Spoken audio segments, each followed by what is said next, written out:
ओम नमः सिद्धेभ्यः। ओम नमः सिद्धेभ्यः। अहिंसा परमो धर्म की। आचार्य गुरुवर श्री कुंद कुंद भगवान की।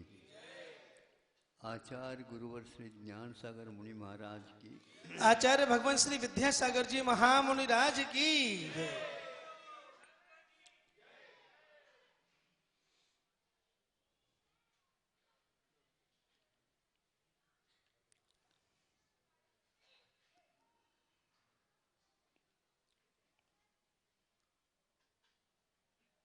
युक्ति की बात कल कही गई थी।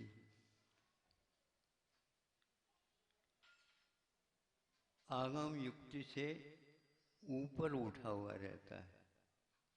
युक्ति के द्वारा आगम की बात सिद्ध नहीं की जाती, किंतु पद्धति क्या होना चाहिए इसके लिए युक्ति दी जाती है।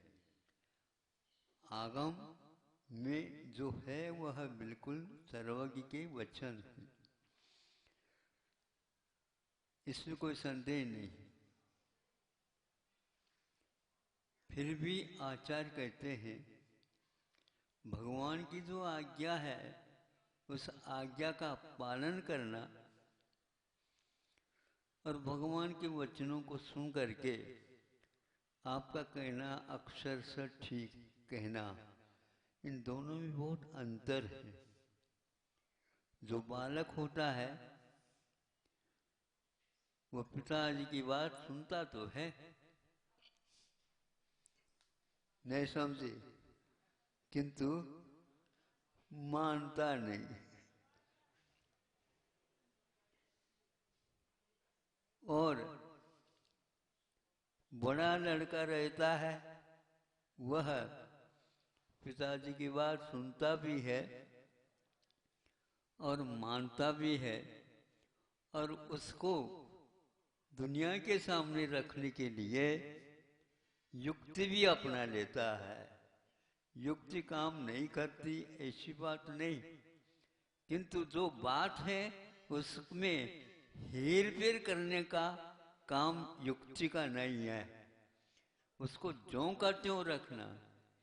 संविधान की पुस्तिका एक है और लाखों करोड़ों व्यक्ति उसको पढ़ने वाले भी हैं, किंतु सिद्धि जो होगी वह जो उसमें लिखा हुआ उसी के अनुसार होगी। व्याख्या घर की नहीं हुआ करती, ध्यान रखो। व्याख्या उसके हृदय को खोल करके बाहर ला करके रखना होता है। इस प्रस्तुति का नाम युक्ति पूर्वक किया जाता है। तो क्या हुआ, वह एक प्रसंग आचार्य अखिलंग देव हम तुम लोगों के साथ बोलते नहीं। वे सर्वज्ञत्व की सिद्धि कैसे की जाती है अथवा मोक्ष मार्ग का व्याख्यान क्या वस्तु है, एक स्थान पर बहुत मार्मिक बात कही दी उन्होंने। आज का युग ये भूल करके चल रहा है, उसका परिणाम वह स्वयं भोग रहा है। क्या है, उन्होंने कहा कि मोक्ष और मोक्ष का मार्ग। मोक्ष तो सभी को, कोई किसी को भी उसके बारे में विसंवाद नहीं। मोक्ष मार्ग में हमेशा विसंवाद चलता है। उस विसंवाद के कारण ही मोक्ष नहीं मिल पा रहा है। मोक्ष मार्ग को खोजना है। मोक्ष तो जहां है वहीं पर है। मोक्ष मार्ग क्या है ये समझना है। तो प्रमाणम अकलंकस्य, किसी ने कहा अकलंक देव का प्रमाण प्रसिद्ध है सर्वज्ञ का प्रमाण बताया हुआ, लेकिन वह प्रमाण अकलंक के माध्यम से जगत साक्षी को प्राप्त हो गया, संसार के सामने आ गया। शब्दों के द्वारा पूज्यपाद ने विलक्षण लक्षण जो व्याकरण बोलते हैं उसको रखा है। द्विसंधान कबीर काव्य, दो एक ग्रंथ के द्वारा दो वस्तु, दो प्रकार की कथा हमारे सामने आती। एक तरफ रामायण और एक तरफ महाभारत। शब्द वही है किंतु एक के द्वारा रामायण का कथन चल रहा है। तो यह अकलंक देव के बारे में हमने आपके सामने जो बात कही प्रमाण क्या है होता है। मोक्ष, मोक्ष मार्ग और मोक्ष मार्ग रत्नत्रयात्मक होता है, इसमें कोई संदेह नहीं है। और रत्नत्रय घर में नहीं होता, ये भी उन्होंने पक्का कर दिया। मोक्ष पुरुषार्थ के बिना रत्नत्रय हाथ नहीं लग सकता। ये कि अकेला सम्यक दर्शन को लेकर के चले, रत्नत्रय नहीं माना जाएगा, वो मोक्ष मार्ग नहीं माना जाएगा। तो उन्होंने एक बात कही, मोक्ष मार्ग तो घर में नहीं है तो क्या होगा। मोक्ष मार्ग की जो पीछिका है, मोक्ष मार्ग के साथ जो संबंध जुड़ता है और अन्य जितने भी है वो सारा का सारा उन्होंने कहा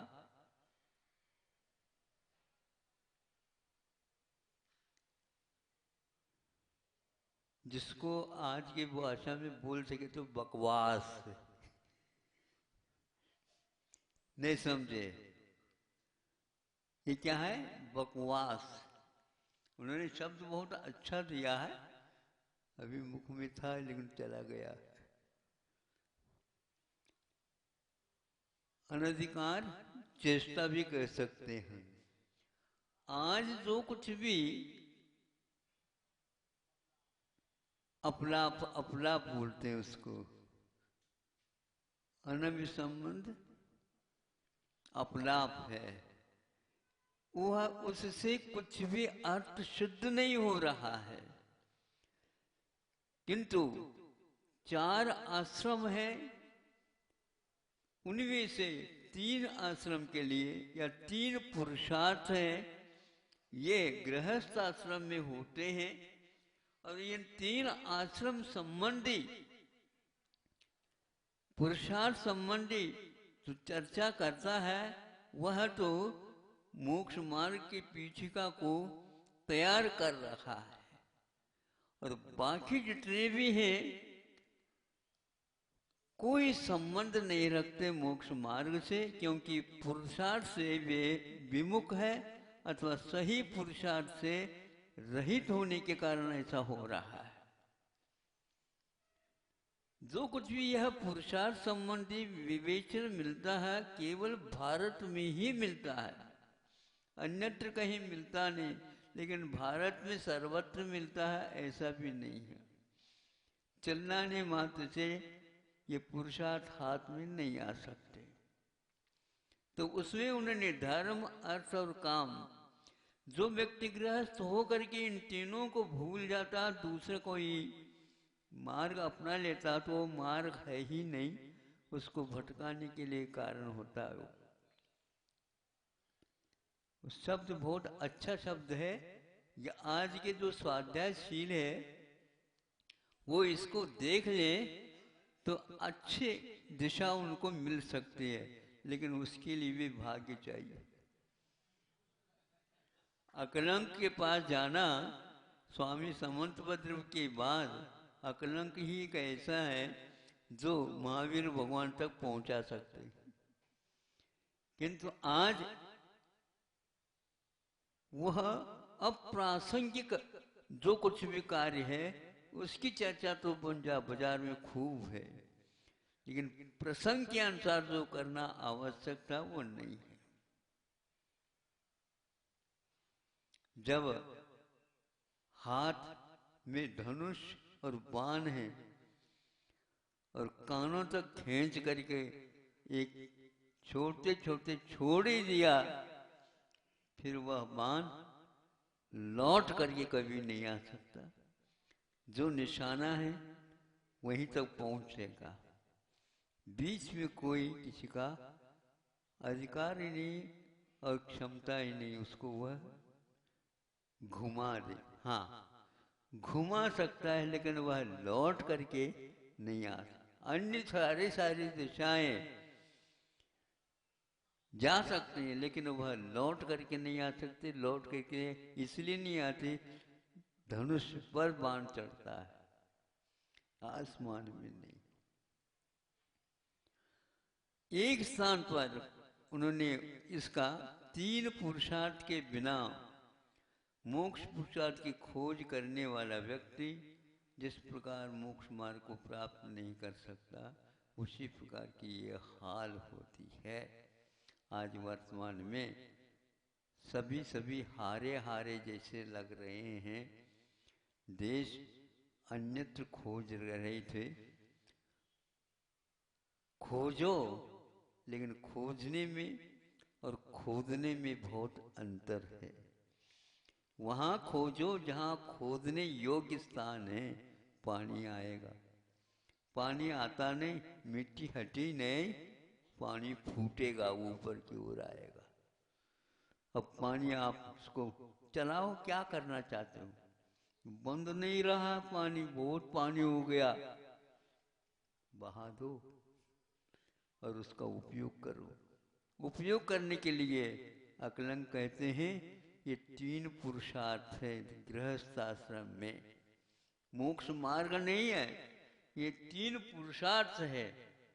और उसमें एक देश कर्म निर्जरा की बात उन्होंने कही, संवर की बात कही, और उसके साथ साथ बंद व्यवस्था भी उन्होंने रखी है। बंद कौन सा होना चाहिए ये भी ध्यान रखना चाहिए। जो 3 मार्ग को सुरक्षित रखता है, 3 पुरुषार्थों को, वही एकमात्र अपनाने योग्य है। जब द्वारिका जलने लगी, द्वारिका जलने लगी, क्यों जलने लगी? इसलिए जलने लगी, जो वाक्य सर्वज्ञ वचन था उसको सुना लेकिन माना नहीं, माना किंतु उसके योग्य किया नहीं। अब पछताओ तो काहूत है। न चिड़िया रह गई, न दाना रहा, और धरती पर है। उस धरती पर कई बार वर्षा हुई, समय पर किसान यदि सजग रहा, फसल आ गई, बीज बोए गए। नहीं है, नक्षत्र तो आते हैं चले जाते हैं, वर्षा काल समाप्त हुआ, अब बोने से कुछ भी आने वाला नहीं है। यदि आता भी है तो वो फसल नहीं आएगी जो चातुर्मास में आती है, बाद में तो नहीं आती।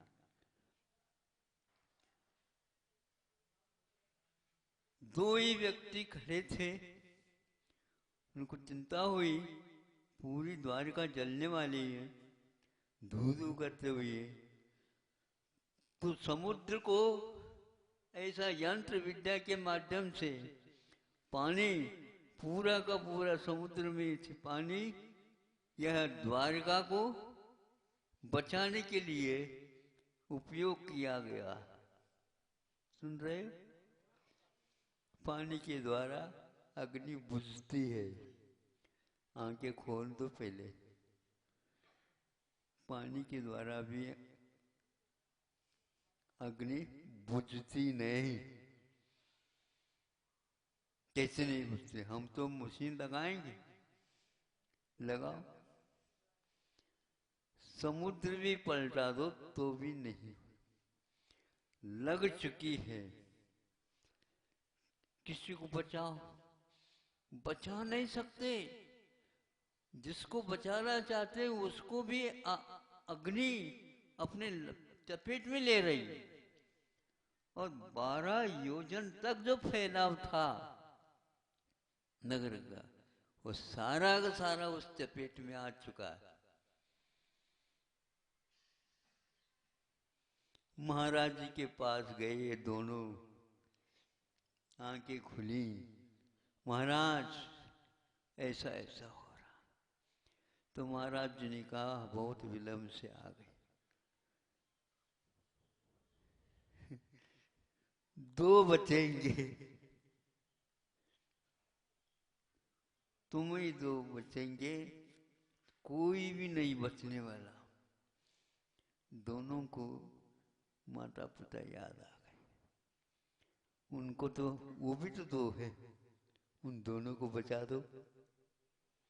बचाने के लिए चले गए, किंतु जहां से वो भी भागा दौड़ी हो रही थी वहीं पर मिले, उनको निकालना चाहा। दोनों के पास कोई क्षमता नहीं माता पिताओं को निकाल सके। वहीं पर द्वार जो खड़ा था भीतर प्रवेश के लिए, वो द्वार ही नीचे आकर गिरा और उसमें वो दोनों पकड़ में आ गए। देखते रह गए, आंखों में पानी भी नहीं आया। पानी कैसे नहीं आया? जब पागल होता तो पानी नहीं आता। उसके लिए संवेदन भी चाहिए। संवेदन के बिना रोना भी नहीं होता, हंसना भी नहीं होता। संवेदन के बिना चिंतन भी नहीं हो सकता। और संवेदन के अभाव में पागल जैसा बनता। किंग कर्तव्य में मूढ़ बोलते हैं इसको। किंग कर्तव्य ये नहीं कहा, किंग कर्तव्य विमूढ़। मूढ़ ही खराब हो जाता। अरे हमारे बात मत आओ, तुम क्या हो गया? मूड खराब हो गया मेरा, अब मैं कुछ नहीं बोल सकता। तो होगा तो वही होगा, सामने सब राख राख हो गया।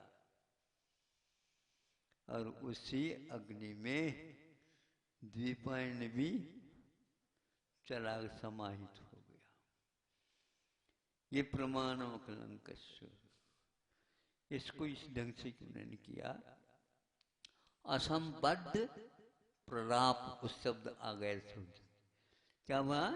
ये असंबद्ध प्रलाप है, इसका कोई भी पुरुषार्थ से संबंध नहीं है।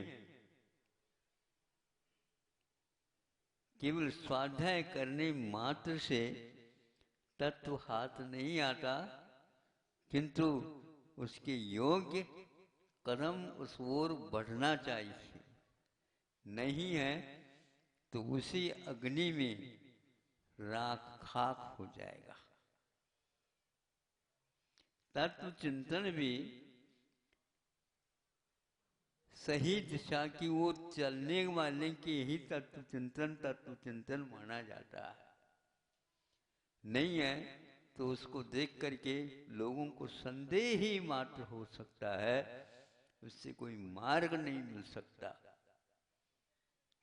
मार्ग मिलेगा तो वह मंजिल भी मिलेगी, और मार्ग मिलेगा तो कैसा होगा?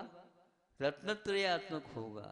और रत्नत्रय तीनों गृहस्थाश्रम में अमृतचंद जी महाराज जी ने मोक्ष मार्ग कहो और श्रावण्य कहो, एक अर्थवाचक है, सर्वतः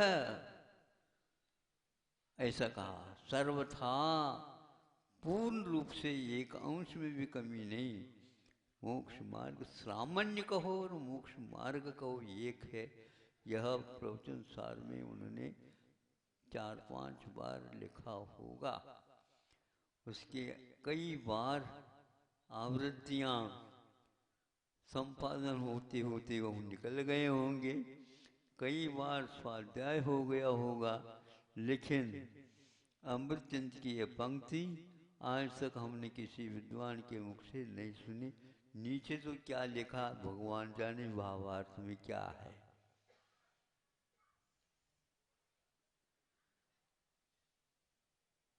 भगवान बनने के लिए भगवान दास बनना भी अनिवार्य है।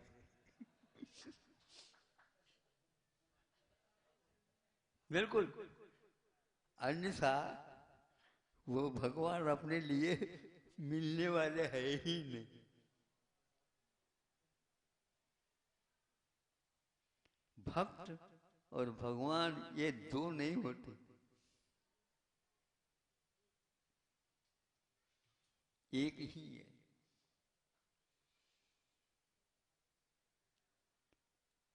भक्त को भगवान के दर्शन करने से भक्ति आई, और भक्त को देख करके अड़ोस पड़ोस को भी आंखें खुल गई, अरे भैया ये उठ गए, अब भगवान मिलेंगे। क्योंकि ये जब तक नहीं जाते तब तक तो वहां से चाबी खुलेगी ही नहीं। है भगवान स्वतंत्र, लेकिन भक्त के अधीन है, और कोई भी वहां उसमें प्रवेश नहीं कर सकता। श्रामण्य जो कहा है उन्होंने, ये बहुत महत्वपूर्ण कहा। इसी के माध्यम से प्रवचन सार क्या है, कुंद कुंद क्या कहना चाहते हैं स्पष्ट हो जाता है। कितनी भी बार पढ़ लो आप, उसमें यही मिलेगा कि गृहस्थ आश्रम में मोक्ष मार्ग इसलिए नहीं है कि वहां पर श्रामण्य नहीं है। श्रमणस्य भावो श्रामण्य, वह श्रमण के लिए दशा होती है तो होती ये भी। उन्होंने कहा कोई नहीं बच सकता, मैं स्वयं भी नहीं बच सकूंगा, क्योंकि अग्नि तो लग चुकी है। द्वारका सुवर्ण नगरी सारे खाक हो गया, देवों के द्वारा बनी हुई नगरी खाक, सोने के सुवर्ण की नगरी कहा उसने। नहीं बना सकोगे, उसकी रचना अब नहीं हो सकेगी। एक ईंट भी नहीं मिलता, पूरा पूरा भवन बनाओगे। आज तक वह लिखा हुआ है, असंबद्ध मोक्ष मार्ग संबंधी ही आप पुरुषार्थ करिए तो आपके लिए आज भी भूमिका बन सकती है। यदि उससे हट करके आज व्यापार की दशा देखते हैं तो मुझे समझ में नहीं आता, अभी भी नहीं आया मुझे, लेकिन आप लोग कहते हैं उसको अवश्य मैं सुनता रहता हूँ। ये कैसा जमाना आ गया। व्यापार की बात एक बता दूं कि बाजार में 50,000 भूरी मान लीजिए चावल है अथवा शक्कर है आदि आदि, और शाम को सुनने के लिए मिल जाता है आज 5 लाख भूरी शक्कर बिक गई। हाँ? आपको क्या समझ में आ गया? हाँ?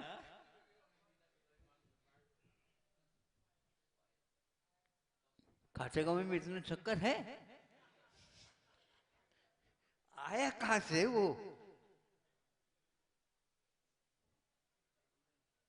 आज तो यदि इस प्रकार होने लग जाएगा तो वरदान सिद्ध हो जाएगा।